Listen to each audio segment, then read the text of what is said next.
नमस्कार विद्यार्थियों, मोहरी देवी तापड़िया कन्या महाविद्यालय जसवंतगढ़ के यूट्यूब चैनल पर मैं प्रवक्ता मृत्युंजय खिची आपका स्वागत करता हूं। खूब अभिनंदन करता हूं। विद्यार्थियों, हम पिछले वीडियो में राजस्थान की संस्कृति के बारे में बात कर रहे थे और राजस्थान की संस्कृति में आज हम वो ताम्रयुगीन संस्कृति या ताम्रपाषाण संस्कृति की बात करेंगे। उम्मीद करता हूँ आप वो पेन और पेंसिल लेकर साथ में बैठे हैं और मुख्य मुख्य बातें राइट डाउन कर रहे हैं। ठीक है, तो हमारा जो मेन टॉपिक है वह है राजस्थान की प्राचीन सभ्यताएं, और इनमें हमने बात की थी कि राजस्थान के अंदर प्राचीन सभ्यताएं पाषाणकालीन, ताम्रपाषाणकालीन और ताम्रकालीन और लोहकालीन सभी प्रकार की देखने को मिली है। और आज हम इसी में बात करते हैं ताम्रकालीन संस्कृति की।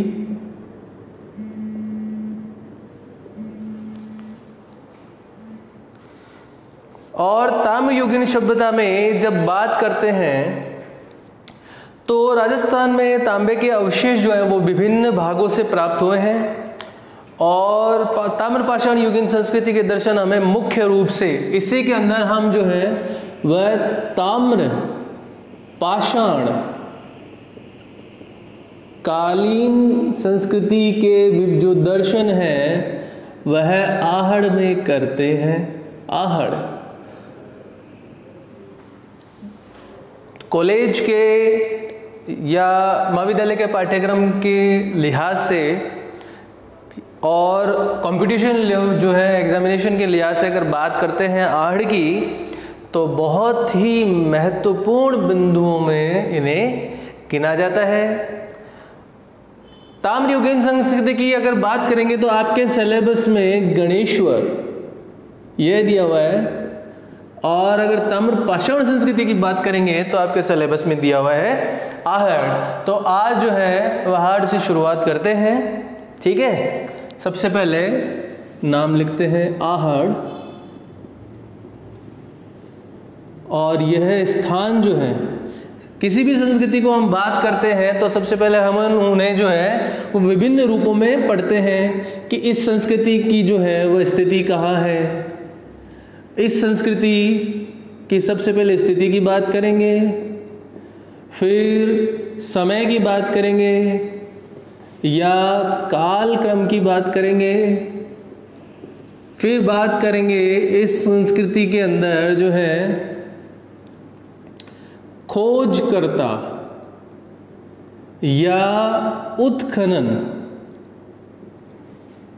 किसने किया है, और अंतिम वो बिंदु देखेंगे कि यहाँ से हमें जो अवशेष हैं वह क्या क्या प्राप्त हो रहे हैं।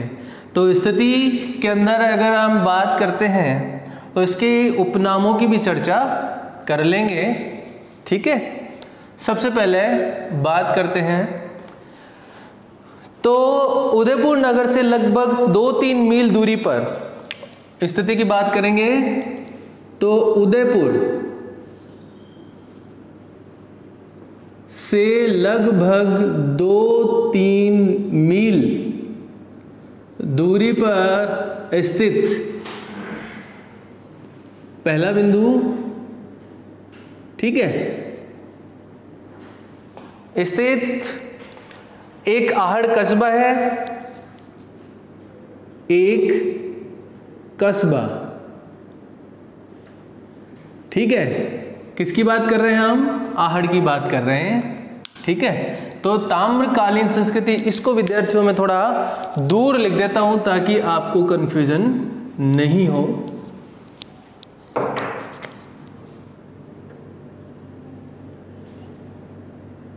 ताम्र पाषाण संस्कृति, और इसमें लिख रहे हैं आहड़, और दूसरा ताम्र युगीन संस्कृति, इसमें आपके सिलेबस के अकॉर्डिंग पढ़ेंगे गणेश।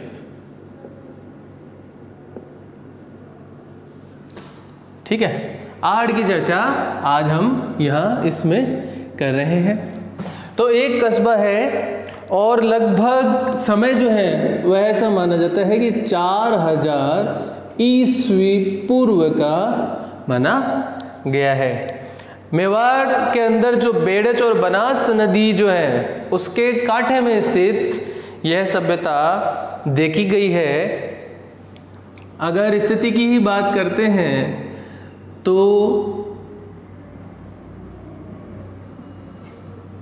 जो मेवाड़ क्षेत्र है, मेवाड़ क्षेत्र में बनास एवं बेड़च नदी के कांठे में स्थित। तो बात कर ली हमने स्थिति की, और स्थिति के अंदर हमने जगह जो है वो बता दी कि उदयपुर में जो है, चूंकि उदयपुर जो क्षेत्र है वो मेवाड़ के क्षेत्र में गिना जाता है, तो उदयपुर क्षेत्र में यह स्थित है और इन नदियों के संगम पर यह देखने को मिली है। और अगर बात करते हैं इसके उपनाम की, एक बिंदु जो है आप यहाँ पर समय तो आप लिख ही रहे हैं, अगर साथ ही साथ इसके दूसरा बिंदु उपनाम भी डाल सकते हैं। उपनामों की बात करते हैं और फिर जो है तीसरा बिंदु इसका काल क्रम या समय की जिक्र हमने अभी किया कि 4000 ईस्वी पूर्व में इसका समय गिना जाता है। उपनाम की बात करते हैं तो विद्यार्थियों कंपटीशन में भी इसके उपनामों से संबंधित प्रश्न पूछे गए हैं और ये प्रश्न है कि धूलकोट या ताम्रवती नगरी या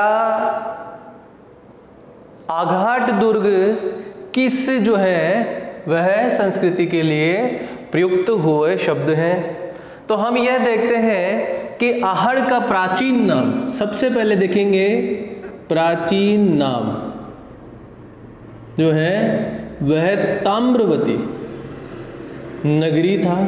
विद्यार्थियों ध्यान रखिएगा, यहाँ पर बहुत ही कंफ्यूजन रहती है विद्यार्थियों को कि ताम्रवती नगरी वह तो कौन है और सिंधु सभ्यता की जो ताम्र की जो जननी है वह संस्कृति कौन सी है। तो ताम्रवती नगरी के उपनाम से जो है हम इस संस्कृति को जानते हैं जिसका नाम है आहड़ संस्कृति। उसका मुख्य रीजन यह है कि यहाँ पर तांबे को बनाने का केंद्र रहा है। तो अर्थात तांबा धातु ढालने का जो केंद्र है वह यहाँ पर स्थित था। इसकी वजह से जो है इसे ताम्रवती नगरी कहा गया है। तो इसे दूसरे शब्दों में औजार बनाने का केंद्र भी, औजार बनाने का केंद्र भी इसे माना गया है। तो कंपटीशन के हिसाब से प्रश्न जो है वो इंपॉर्टेंट हो जाता है कि तांबे की जो है ताम्रयुगीन सभ्यता की जननी किसे कहा है, इसमें आप नाम लिखेंगे गणेश्वर का, और ताम्रवती नगरी किसे कहा है, इसमें नाम लिखेंगे किसका, आहड़ का। अगली बात करते हैं 10वीं 11वीं शताब्दी में यह है आघाट दुर्ग या आघाटपुर के नाम से भी जाना जाता था। 10वीं या 11वीं शताब्दी में आघाट दुर्ग या आघाटपुर के नाम से भी इसे जाना गया है।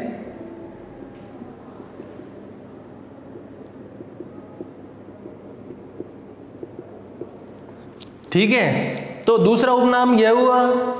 तीसरे उपनाम की जब बात करते हैं तो हम यह देखेंगे कि यह संस्कृति जो है वह एक ऊंचे टीले पर उत्खनन के दौरान पाई गई है, इसलिए उसको जो है वो धूलकोट, स्थानीय नामों में धूलकोट यह नाम भी इसका देखने को मिलता है, जिसे हम स्थानीय भाषा में इस नाम का प्रयोग किया गया है। और इसका रीज़न क्या है? इसका रीज़न यह है कि यह इस कस्बे को एक ऊंचे टीले पर प्राप्त किया गया था। आहड़ जो कस्बा है को ऊंचे टीले पर प्राप्त किया गया था, इसीलिए जो है इस नाम से इसे जो है जानते हैं। तो 3 प्रश्न बन गए। ताम्रवती नगरी किसे कहा गया है? आघाट दुर्ग, आघाट पूर्व या धूलकोट जो है वह किस संस्कृति के लिए प्रयुक्त शब्द है? अब कालक्रम की हमने बात कर ली, इसके बाद में जो है वो चौथे बिंदु की बात करते हैं। इसका उत्खनन किसने करवाया या इसके खोजकर्ता कौन है? तो विद्यार्थियों, इसमें सबसे पहला नाम आएगा 1952 या कहीं कहीं आपको ये जो है वो 1953 में मिलता है। तो 1953 में इसका उत्खनन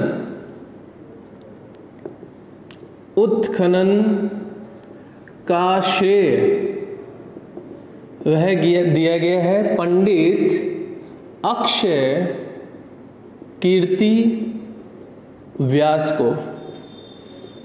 ठीक है, इनको जो है वो सबसे पहले श्रेय दिया गया है।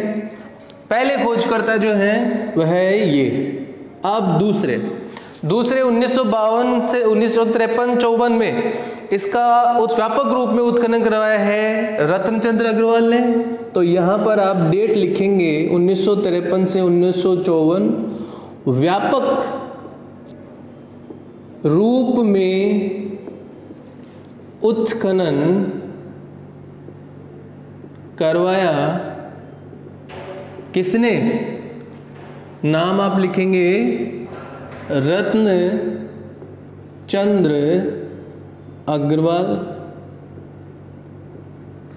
ठीक है, इसके पश्चात जो है एक नाम और इसमें पढ़ते हैं और ये उत्खनन को जो है इस कार्य को आगे बढ़ाने का काम कर रहे हैं 1961 से 1962 डॉक्टर HD सांकलिया और डॉक्टर VN मिश्रा।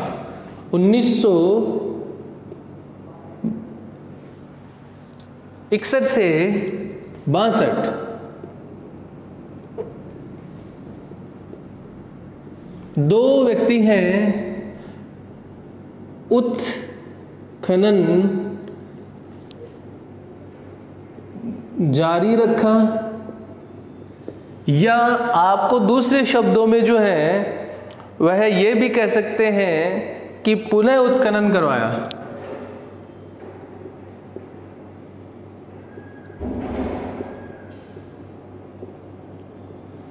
और इसमें नाम आएगा दो, एक नाम है डॉक्टर HD सांखलिया और दूसरा नाम है डॉक्टर VN मिश्र। तो इसके लिए दूसरा नाम लिखेंगे VN मिश्र।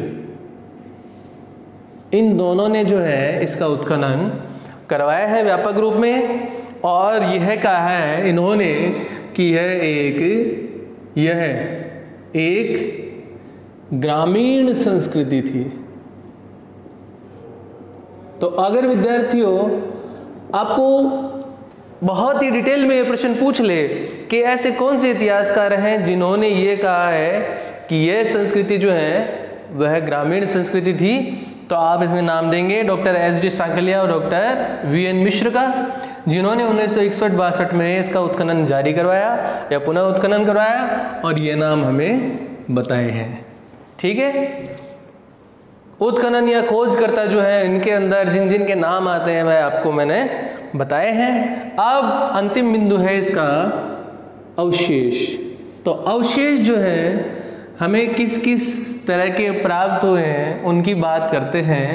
विद्यार्थियों, अवशेषों के अंदर सबसे पहले मैं ये मानता हूँ कि आपने आज पहली बार इसी संस्कृति को पढ़ा है, लेकिन अब तक जो हम पढ़ चुके हैं उसके आधार पर भी ये आप अंदाज़ा लगा सकते हैं कि जब इस संस्कृति का नाम हम दे रहे हैं ताम्रवती नगरी, तो जाहिर सी बात है यहाँ से तांबे के अवशेष प्राप्त होंगे। अब वो तांबे के अवशेष जो है वो प्राप्त होंगे, लेकिन उससे ऊपर हमने लिखा है कि इसे हम ताम्रपाषाण संस्कृति के अंदर गिन रहे हैं। तो जाहिर सी बात है कि जो अवशेष हैं वह तांबे के और पाषाण के दोनों ही मिलेंगे। तो आगे बात करते हैं कि कौन कौन से अवशेष यहाँ से प्राप्त हो रहे हैं। तो सबसे पहले यह कि जब इसका उत्खनन करवाया गया तो उत्खनन जो है वह 3 स्तर का था। त्रिस्तरीय उत्खनन हुआ इसका। इन त्रिस्तरीय उत्खनन के अंदर या 3 चरणों में जो उत्खनन करवाया गया है, यहाँ से हमें जब त्रिस्तरीय व्यवस्था की बात कर रहे हैं तो प्रथम चरण, द्वितीय चरण और तृतीय चरण,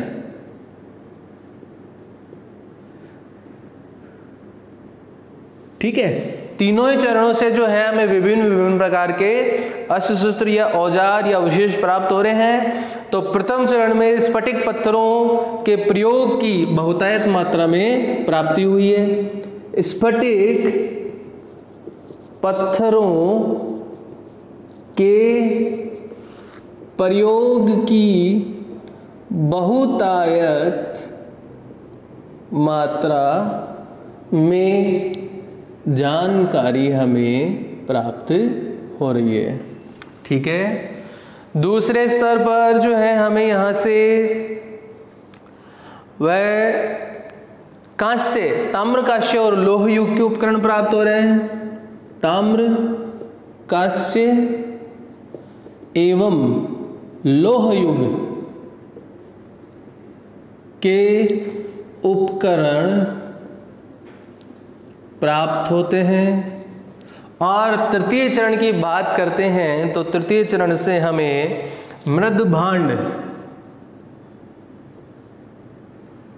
संबंधी साक्ष्य प्राप्त होते हैं।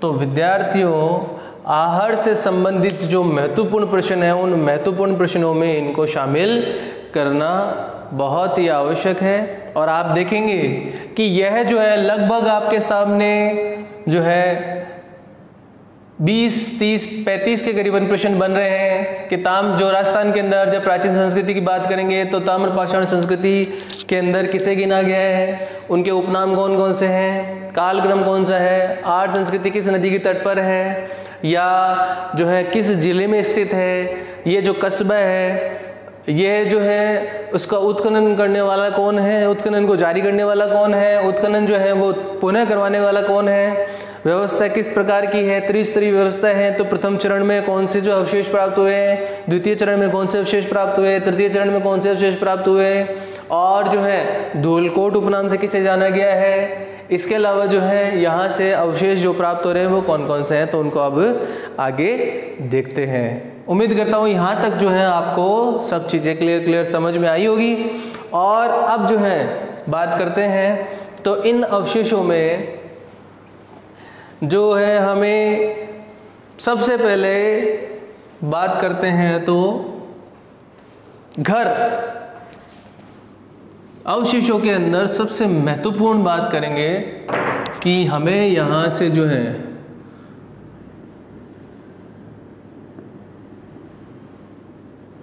वह कच्ची ईंटों के घर प्राप्त हो रहे हैं। कच्ची ईंटों के घर, ठीक है। कहीं कहीं इनमें जो है पत्थर का प्रयोग भी है, पत्थर का प्रयोग है। तो जब घर या मकान की बात करते हैं, घर या मकान, तो हमें यहाँ से प्राप्त हो रहे हैं। ठीक है। अब जब मकान की बात करोगे तो इसके अंदर आप जो है वो विभिन्न बात करोगे कि मकान के अंदर कमरे मिले कि नहीं मिले, तो यहाँ से हमें कमरे भी मिले हैं। जो घर हैं उन घरों के अंदर इन्होंने जो है वह बांस या बल्लियों का प्रयोग भी किया है। इसके अलावा यह भी देखने को मिला है कि घर के अंदर जो कमरे मिले हैं उन कमरों में पार्टीशन के लिए बांस का प्रयोग किया है। ठीक है, किसके लिए? पार्टीशन यानी सेपरेट करने के लिए, यानी कि बड़े कमरे को छोटे कमरे में बांटने के लिए भी जो है बांस का प्रयोग है। तो कमरों की छतों के ऊपर भी और कमरों के अंदर भी। इसके अलावा जो है मकान कमरे जो है वो लगभग 30 गुणा 20 फीट जो है लंबाई चौड़ाई के मिले हैं, और कमरों में बांस की पर्दी बनाकर छोटे कमरों में परिणित किया गया है। कमरों की दीवारों पर मिट्टी का प्लास्टर भी किया जाता था, ये देखने को भी मिला है। तो कमरों की दीवार पर मिट्टी का प्लास्टर भी किया गया है। मकानों से आप घर की बात करेंगे तो नालियों की बात भी करेंगे कि गंदे पानी के निकास हेतु नालियां भी यहाँ देखने को मिली है। नालियां, और ये नालियां मिली हैं गंदे पानी के निकास हेतु। ठीक है। नालियां जो है वो वैज्ञानिक पद्धति पर बनाई गई है। 15 से 20 फुट के गड्ढे खोदकर मिट्टी के पकाए गए घड़ों को जो है एक दूसरे पर बिठाकर पानी सोखने के लिए प्रयोग किया गया, जिसे सोक पीट कहा गया है। तो गंदा पानी जिसमें गिरता था, यानी नालियों का जो गंदा पानी है वह सोक पीट, स्पेलिंग देखिएगा SOAK और PITS, सोक पीट्स, यानी कि घड़े का प्रयोग किए गए गड्ढे। ठीक है।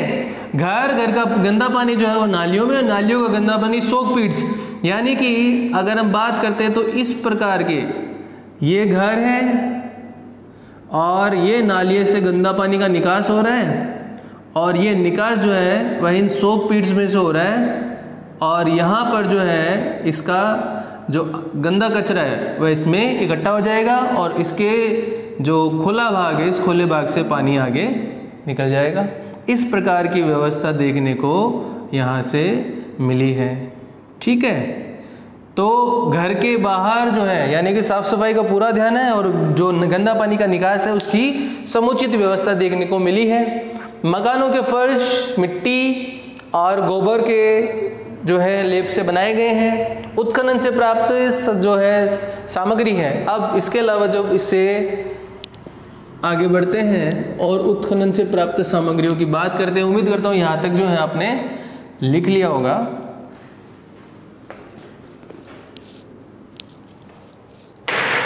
अब बात करते हैं अवशेषों के अंदर ही मृद भांड के। प्रथम प्रकार के मकानों की बात कर ली, अब दूसरे अवशेषों की बात करते हैं मृद भांडों की। मृद भांड यानी मिट्टी के बर्तन जो है वह लाल काले रंग के बर्तन जो है यहाँ से प्राप्त हुए हैं, लाल और काले।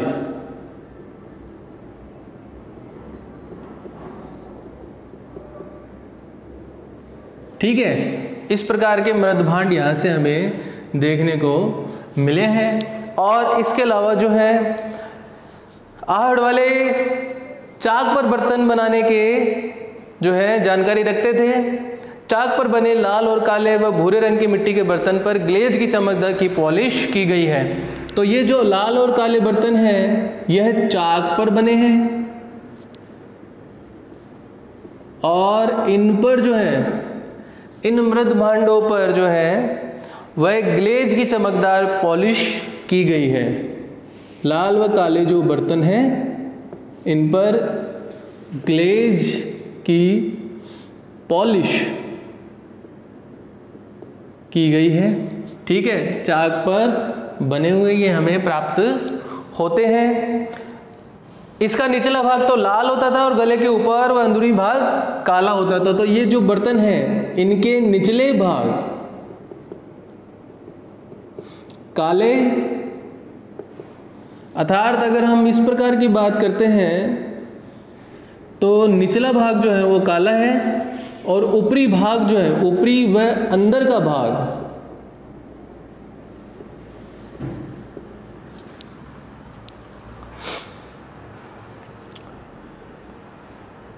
अंदरूनी भाग जो है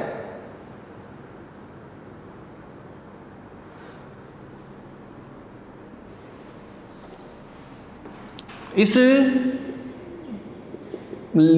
ये भाग तो लाल दिखाया गया है और ये भाग जो है वह इसके अंदरूनी काला और गर्दन वाला, जिसे इस भाग की बात करते हैं। ठीक है, इसके अलावा कहीं कहीं जो है ये सादे भी देखने को मिले हैं और उल्टी तपाई विधि का इनके अंदर प्रयोग किया गया है। इन बर्तनों के अंदर उल्टी तपाई विधि का प्रयोग भी देखने को मिला है। इसके अलावा जब बात करते हैं तो यहाँ से जो है हमें इन बर्तनों पर सफ़ेद रंग की छोटी छोटी बिंदुएं, त्रिभुज, चतुष्कोण, वृत्त रेखाएं, जालियां, घासनुमा आकृतियां देखने को मिलती हैं। तो विभिन्न आकृतियां इन पर देखने को मिलती हैं। डॉक्टर गोपीनाथ शर्मा ने एक बात कही है कि आहड़ का कुंभकार इस बात में निपुण दिखाई देता है कि वह चित्रांकन के भी मिट्टी के बर्तन सुंदर बना सकते थे। तो डॉक्टर गोपीनाथ शर्मा ने जो है एक बात कही है कि यहाँ का जो कुंभकार या घड़ा बनाने वाला है वह बहुत ही सुंदरता से घड़े बनाता था। उसकी कारीगरी जो है उसकी घड़े पर बनावट में देखने को मिलती है। इसके अलावा जो है यहाँ से बड़े बड़े मिट्टी के बर्तन भी मिले हैं। ये बड़े बड़े मिट्टी के बर्तन जिन्हें आम बोलचाल की भाषा में गोरे या कोट भी कहा गया है। तो ये बर्तन जो हैं वह छोटे सादे भी मिले हैं, अगर बात करते हैं तो सादे भी और चित्रित भी। इसके अलावा ये बर्तन जो हैं वह छोटे भी हैं और बड़े भी हैं। इन बड़े बर्तनों को जिनमें अनाज रखने की व्यवस्था थी इन्हें गौरे या कोठ कहा गया है। तो विद्यार्थियों, इन बर्तनों में अगर आप छोटे बर्तनों की बात करोगे तो जिसमें कटोरियाँ हैं, जिनमें जो है तश्तरियाँ हैं, जिनमें रकाबियाँ हैं, ये सब देखने को मिली हैं। यहाँ से प्राप्त जो जल पात्र हैं वह ईरानी वासियों से के बने जल पात्रों से संबंध रखने वाले हैं। तो ये जो यहाँ से जो हमें बर्तन प्राप्त हुए हैं और इन बर्तनों में विशेषकर जब जल पात्र की बात करते हैं तो ये जल पात्र जो है वह ईरानी संस्कृति से संबंध रखने की जानकारी देते हैं। ठीक है, तो विद्यार्थियों ये जो है ये देखिए ये कंपटीशन के एग्जाम के प्रश्न बनते चले आ रहे हैं कि गोरे या कोट किसे कहा गया है, या आहड़ के जो जलपात्र हैं वह किस संस्कृति से मेल खाते हैं, क्या यहाँ के जो बर्तन हैं वह सादे हैं या चित्रित हैं, चित्र उन पर है तो किस प्रकार का चित्र हमें देखने को मिलता है। तो चतुष्कोण, वृत्त, रेखाएं, जालियां, घासनुमा, बिंदु, त्रिभुज, ये चित्र यहाँ पर देखने को मिले हैं। ठीक है, इसके अलावा बर्तन जो है वो लाल या काले दोनों ही हैं, दोनों ही रंग के देखने को मिले हैं। अब बात करते हैं मुद्राओं की या मुहरों की। तो उम्मीद करता हूँ ये जो है आप लिख चुके हैं, इसको मिटा देते हैं। अवशेषों के अंदर प्रमुख अवशेष जो है हम देख रहे हैं, और अप्रमुख अवशेष में मुद्रा या मुहर, इसकी बात करते हैं, मुद्रा या मुहर। और यहाँ से जो है हमें 6 तांबे की मुद्राएं और 3 मुहरें प्राप्त हुए हैं। 6 तांबे की मुद्राएं, 3 मुहर यहाँ से प्राप्त होती हैं। एक मुहर पर त्रिशूल खुदा हुआ है। अब इसके अंदर भी विशेष बात कि एक मुहर पर त्रिशूल खुदा हुआ है, त्रिशूल मिला, और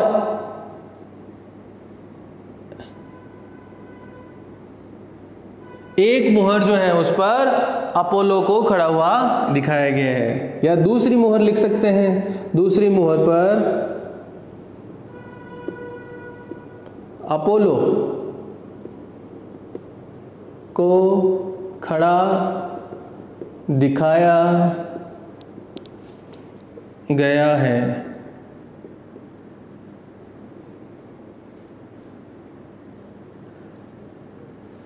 अपोलो को दिखाया गया है। अब अपोलो कौन है?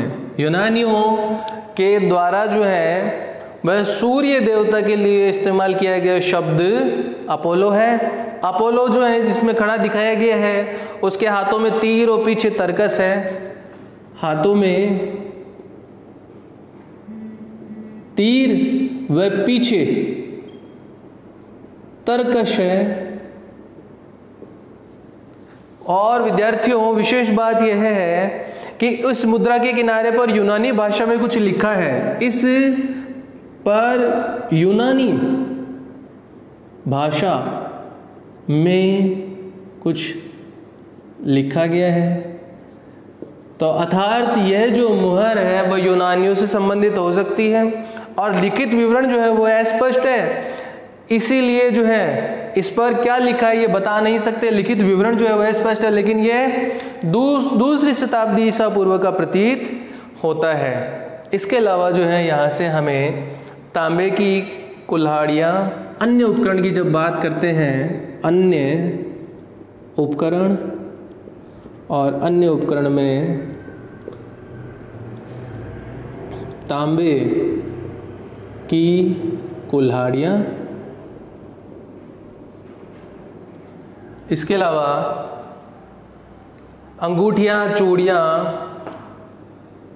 अंगूठियाँ, चूड़ियाँ, और तांबे की चादरें भी प्राप्त हुए हैं। ताम्रमल, जिसे दूसरे शब्दों में आपको कॉपर स्लैग्स भी लिखा हुआ मिल सकता है, कॉपर स्लैग्स। और इसके अलावा एक शब्द यहाँ पर लिखा हुआ है तांबे की प्राप्त चादरें। तो तांबे की चादरें ये यहाँ से प्राप्त अन्य अवशेषों में गिने गए हैं। इसके अलावा कीमती पत्थरों में गोमेद, स्फटिक की गोल मणियाँ, कीमती पत्थर, गोमेद, स्फटिक की गोल मणियाँ, या कांच की, पक्की मिट्टी की, सीप की हड जो है, और हड्डियों के गोलाकार अंडे, आभूषण और खिलौने, सींग वाले खिलौने, मेंढा, हाथी, कुत्ते, मनुष्य की आकृति के खिलौने यहाँ से प्राप्त हो रहे हैं। लेकिन इनसे जो है, क्योंकि ये है जो चीज़ें जो सब जगह से प्राप्त होती हैं, उनको हम जो है वह इतना महत्व नहीं देते, क्योंकि महत्व उन्हीं वस्तुओं का होगा जो यहाँ से विशेषकर प्राप्त हुई है, जो दूसरे स्थल से नहीं मिलती है। तो इसके अलावा जो है यहाँ के लोग कृषि से परिचित हैं, और गोरे या कोट, जैसा कि मैंने यहाँ लिखा है, गोरे या कोट जो कि अनाज रखने के बड़े बर्तन है। तो अनाज तभी रखेंगे जब अनाज पैदा होगा। तो अनाज रखने के बड़े बर्तनों से यह जानकारी मिल रही है कि इन लोगों ने कृषि की है। और गेहूं, ज्वार, चावल और खाद्यान्न, ठीक है। तो यहाँ से आप जो है वह ये भी लिख सकते हैं कि इन लोगों ने कृषि की है, कृषि की जानकारी यहाँ से प्राप्त हो रही है। तो कृषि में गेहूं और जो उसकी जो है उत्पादन की गई है ये जानकारी मिल रही है। इसके अलावा जो है ज्वार चावल खाद्यान्नों के रूप में भी इस्तेमाल किया गया है। चूल्हे के पास मछली बकरी हिरन गाय व हड्डियों के जानकारी मिलने से, तो यह तो हो गया इनके शाकाहारी होने का प्रमाण, ठीक है। इसके अलावा जो है दूसरे शब्दों में अगर कहेंगे कि ये मांसाहारी भी थे क्या, तो मांसाहारी थे, इसकी जानकारी मिली कि इनके चूल्हे और चूल्हे के पास से जो है वह कुछ जानवरों के हड्डियों के अवशेष मिले हैं। और ये जानवर जो हैं बकरी मछली हिरन और गाय, बकरी मछली हिरन एवं गाय की जो है वह हड्डियां यहाँ से प्राप्त हो रही हैं। और इन हड्डियों के प्राप्त जो इनके घर के जो चूल्हे हैं उन चूल्हों के पास से प्राप्त हो रही है। तो यह अंदाजा लगा कि ये लोग मांसाहारी भी रहे हैं। तो शाकाहारी और मांसाहारी यानी कि सामाजिक जीवन की बात करते हैं तो दोनों ही प्रकार के जो है ये रहे हैं, ये जानकारी हमें यहाँ से मिल रही है। लेकिन विशेष अनुमान यह लगाया जा रहा है कि यहाँ से जो है इन्होंने मांसाहार जो है ये ज़्यादा भक्षण किया है और यह अवशेष जो अस्थियां अवशेष है वह ज़्यादा मिले हैं। खुदाई में कपड़ों की छपाई के ठप्पे भी मिले हैं। इसके अलावा जब खुदाई की तो यहाँ से जो है वह छपाई के ठप्पे भी प्राप्त हुए हैं। तो इससे जानकारी मिली कि इनको कपड़ों की छपाई करने की जानकारी भी थी। और शरीर के मैल और मैल छुड़ाने के झाबे भी प्राप्त हुए। इससे यह भी जानकारी मिल रही है कि साफ सफाई भी करते थे। शरीर से मैल छुड़ाने के झाबे भी प्राप्त हुए हैं, ठीक है। तो इससे यह जानकारी मिली कि जो है साफ सफाई भी इन लोगों के द्वारा की जाती थी, ये जानकारी मिली। इसके अलावा खुदाई में माप तोल के बाट मिले तो इनके यहाँ से व्यापारी होने की जानकारी भी मिली। माप तोल के बाट भी मिले तो यहाँ से जो है व्यापार करने की जानकारी भी प्राप्त हो रही है। और इसके अलावा जो है वृषभ की आकृति यहाँ से प्राप्त हो रही है, जिसे पुराविदों ने बनासियन बुल की संज्ञा दी है। और 6 खंदक भी प्राप्त होती है। घरों के जो पास है वह गंदे पानी के निकास की जानकारी है। इसे चक्रकूप, तो यहाँ जो है आपने जो शब्द पढ़ा था सोक पिट्स के लिए आप चक्रकूप का इस्तेमाल भी कर सकते हैं। वहाँ लिख लीजिएगा कि जो नालियों से जो पानी जिन सोक पीट्स में जा रहा है उन्हें चक्रकूप कहा गया है। और यह भी यहाँ से प्राप्त हुए, इसकी जानकारी भी मिल रही है। इसके अलावा जो है वह आटा और मसाला पीसने के गाढ़ेदार पत्थर भी यहाँ से प्राप्त हो रहे हैं। तो सोक पीट्स या चक्रकूप इसकी जानकारी भी है। और मसाला एवं आटा पीसने के गाढ़ेदार पत्थर भी यहाँ से प्राप्त हो रहे हैं, यह जानकारी भी मिलती है। इसके अलावा जो है अधिकांश घर जो है वो आयताकार है। मकानों में एक से अधिक चूल्हे भी प्राप्त हुए। तो परिवार जो है वह सामूहिक जीवन के रूप में भी जीते थे, ये जानकारी मिल रही है कि मकानों के अंदर चूल्हे जो है एक से अधिक है। और जो है चूल्हे एक से अधिक होने का मतलब जो है सामूहिक परिवार के रूप में भी रहे हैं, यह जानकारी भी मिल रही है। और इसके अलावा जो है वह शव को आभूषण सहित गाड़ते थे, उत्तर में सिर और दक्षिण में पैर। तो यह जानकारी यथार्थ सिंधु घाटी सभ्यता के अंदर जिस प्रकार शवों को दफनाया गया है उसी प्रकार की जानकारी यहाँ से देखने को मिल रही है। साथ साथ में जो है वह लोहे के उपकरण भी प्राप्त हो रहे हैं जिनमें चूड़ियाँ, चाकू, अंगूठियाँ मिलती हैं। लेकिन विशेषतः यह उपकरण जो मैंने लिखे हैं यह आहट सभ्यता के लिए सबसे महत्वपूर्ण जो है स्रोतों में गिने गए हैं। और आर.सी. अग्रवाल ने आहट के लिए कहा है कि इस युग की ताम्रपाषाण संस्कृति विशेष जो है रही है, यह विशेष प्रमुख केंद्र है। नदियों के जो बनास और बेड़च और चंबल के कोठे में यह जो संस्कृति प्राप्त हुई है जो कि ताम्र जो है पाषाण संस्कृति में गिनी गई है। तो विद्यार्थियों, मृद भांड के अंदर अवशेषों के अंदर मृद भांड, घर की स्थिति और इसके अलावा मुद्रा मोहर की स्थिति, अन्य उपकरण और इसके अलावा कृषि की जानकारी, व्यापार की जानकारी और जो है रंगाई छपाई की जानकारी और इसके अलावा कुंभकारी की जानकारी, सामाजिक जीवन में शाकाहारी और मांसाहारी होने की जानकारी